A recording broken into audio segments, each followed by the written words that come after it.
जी नमस्ते, मैं राकेश। स्वागत है आपका यूट्यूब चैनल एजुकेशन मोड 1 पे। देखिए, आप लोगों ने यदि कल का वीडियो देखा होगा तो उसमें हम लोगों ने इतिहास के कुछ क्वेश्चंस को लेकर के डिस्कस किया था। आज के इस वीडियो में हम उससे आगे करने वाले हैं। आज जितने भी क्वेश्चंस हैं सभी दिल्ली सल्तनत से संबंधित है, रिलेटेड है। यदि आप किसी भी एग्जाम की तैयारी करते हो तो ये वीडियो आपके लिए काफ़ी ज़्यादा इम्पोर्टेंट रहेगा।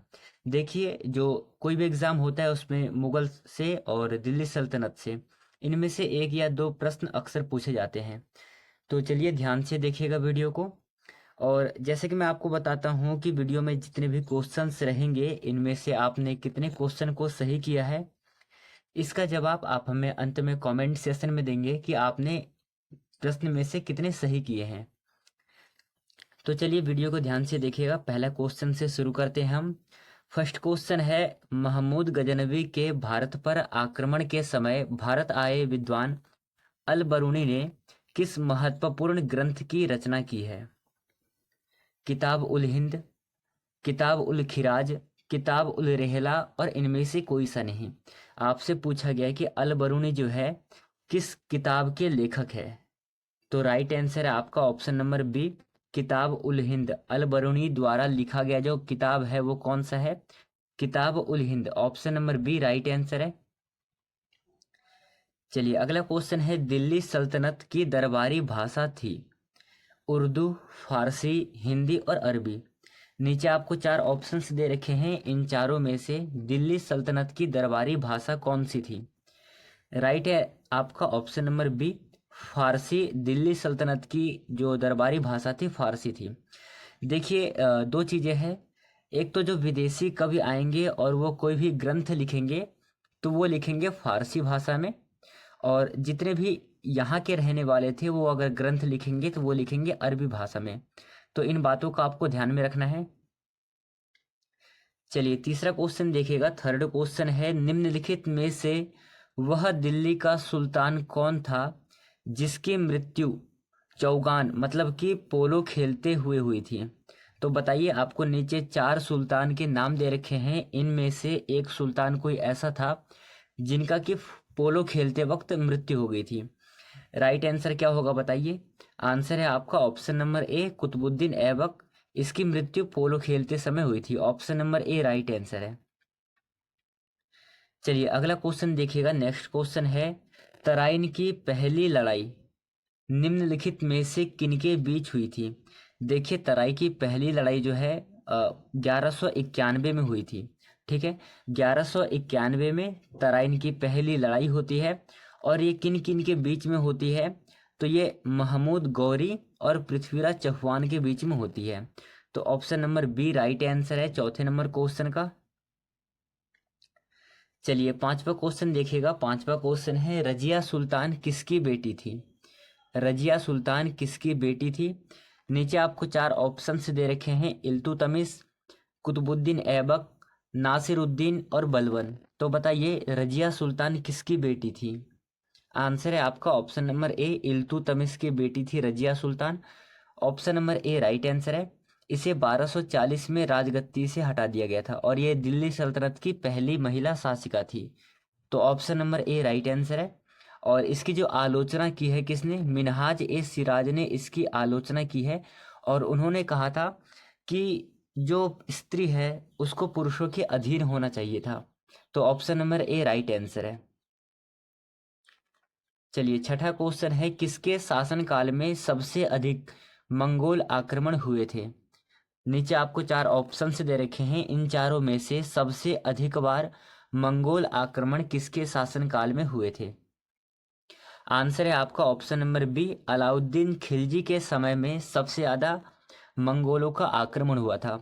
और ये किधर से हुआ था? तो आप यदि भारत का नक्शा देखे होंगे तो उसमें उत्तर के साइड से सबसे ज़्यादा मंगोलों का आक्रमण हुआ था। ठीक है, चलिए अगला क्वेश्चन देखिएगा। नेक्स्ट क्वेश्चन है हमारा, दिल्ली के किस सुल्तान को इतिहासकारों ने विरोध का मिश्रण बताया है? किस सुल्तान को इतिहासकारों ने विरोध का मिश्रण बताया है? तो बताइए क्या हो जाएगा सही आंसर? इसका आंसर है आपका ऑप्शन नंबर सी, महमूद बिन तुगलक। देखिए आपको पता होगा कि इसकी आलोचना जो है कौन करता है, तो इसकी आलोचना करता है जियाउद्दीन बर्नी।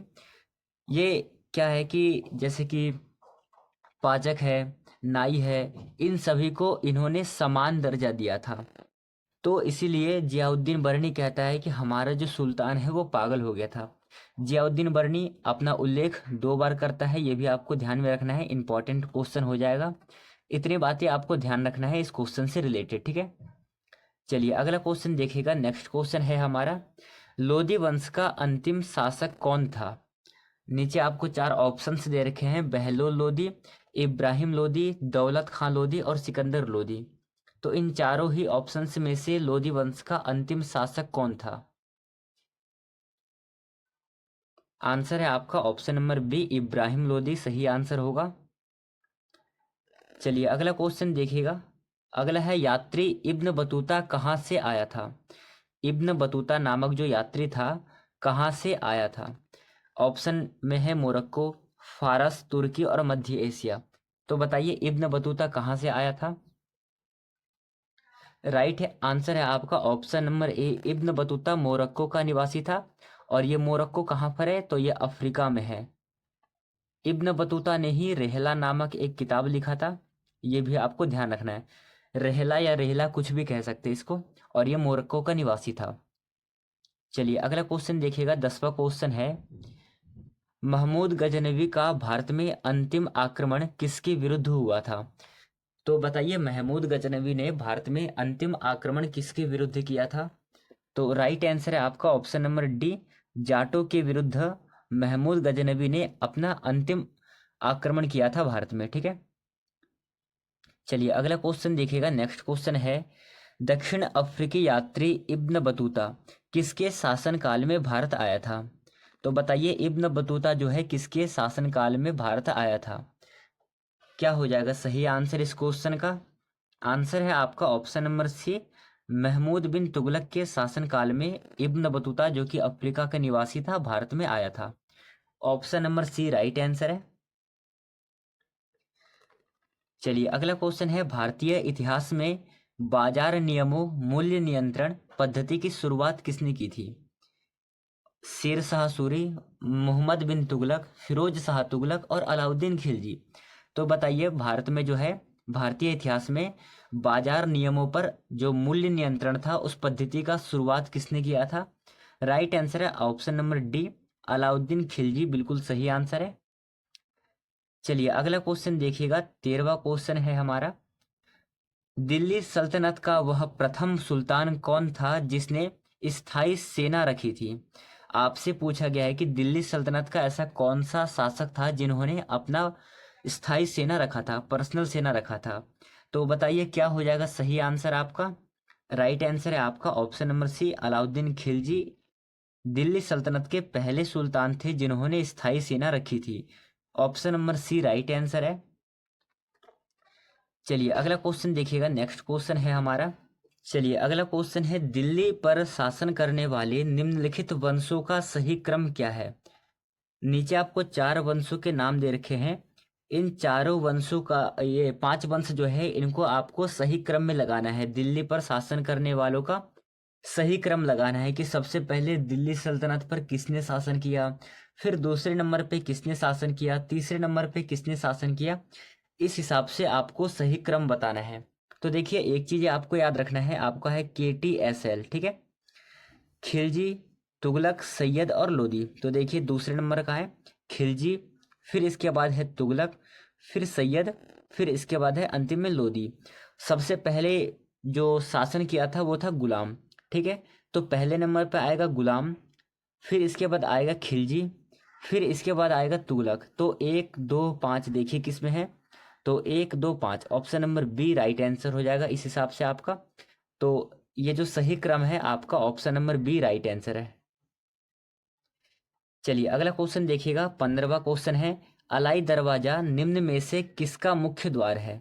अलाई दरवाजा निम्नलिखित में से किसका मुख्य द्वार है? तो बताइए क्या हो जाएगा सही आंसर आपका? आंसर है आपका option number C, Qutub Minar. Option number C right answer है। चलिए नेक्स्ट क्वेश्चन देखिएगा। अगला क्वेश्चन है, भारत का वह पहला शासक कौन था जिसने मोहम्मद गौरी को पराजित किया था? देखिए, आपको पता है कि 1191 में पृथ्वीराज चौहान ने इनको पराजित किया था। फिर बाद में 1192 में जो गौरी था उसने क्या किया था, पृथ्वीराज चौहान को हरा दिया था। तो इससे पहले भी महमूद गौरी को सबसे पहले जो भारत का शासक था हराने वाला, वो कौन था? वो था सोलंकी शासक Bhim second. Option number A right answer है। इन्होंने बाद में हराया था पृथ्वीराज चौहान, सबसे पहले मोहम्मद गौरी को सोलंकी शासक भीम ने हराया था। ठीक है, चलिए अगला क्वेश्चन देखिएगा। मोहम्मद गौरी का अंतिम आक्रमण किसके विरुद्ध हुआ था? मतलब कि मोहम्मद गौरी ने अंतिम आक्रमण किसके खिलाफ किया था?